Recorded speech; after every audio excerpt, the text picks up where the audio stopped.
Wrapping up another busy weekend from Las Vegas, Brian Blessing with you. Major League Baseball, big final day before the All-Star break. All-Star game coming up on Tuesday. Oddsworthbetting.com, featured pick of the day. It's available to you right below this video. So we've got Yankees, Red Sox again.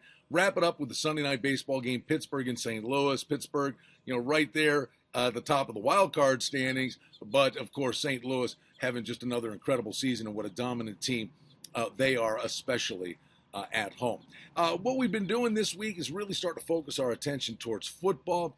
It's not that far away. How about some college football odds to win, big boy conferences, and we got two to preview for you right now. These are posted over at the Westgate, where Jay Cornegay does such a great job with Jeff Sherman. Let's talk about the Pac-12. How about this? USC and Oregon right there, 9-5, 9-4. Stanford, well-coached physical football team, 4-1.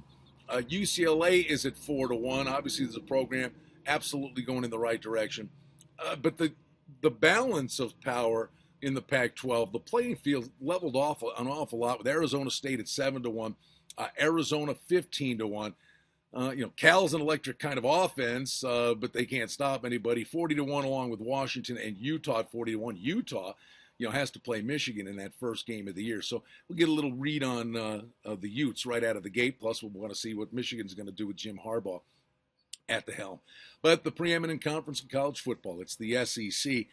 And again, that playing field kind of coming together a little bit here. Alabama, usually a prohibitive favorite. They're 2-1 to win the SEC, with Auburn second choice at 3-1. And we know what a great rivalry game that is to wrap up the regular season. Georgia, always loaded with NFL talent. Their third choice at 5-1. Now, Ole Miss loses Bo Wallace. You can say that's a negative. At the same time, for as many good things as Wallace did, he would do some goofy things and cost them last year on occasion. But from a recruiting standpoint, Mississippi has really turned a corner. They will be fun to watch this year. Tennessee seems to be back in the picture a little bit. Only 10-1. It's been a while. The Vols program, it's been down, but Tennessee looks to be making a little bit of a comeback. A little foreign to the eye to see LSU at 12-1 in this space. Arkansas couldn't win in the SEC. Had the grisly losing streak. They'd be there. They had Alabama beat, gave it away. But finally, at the end of the year, Arkansas started to feel their oats a little bit and find their way. We'll see if they carry the momentum from the end of the year into the beginning of the year. Only 12-1.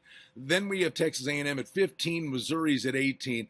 Longer shots on the board in the SEC include Florida at 30-1. Give McElwain some time. He's got to get his own stamp on that program. Mississippi State, really solid defense, but the offense last year led by Prescott. What are they going to do this year? South Carolina with the old ball coach, 30-1. Kentucky's 100. Vandy, longest shot on the board in the SEC at 300-1. Fun to start thinking about football.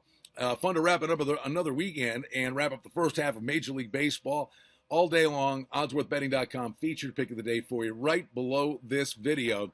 We get the All-Star game coming up on Tuesday.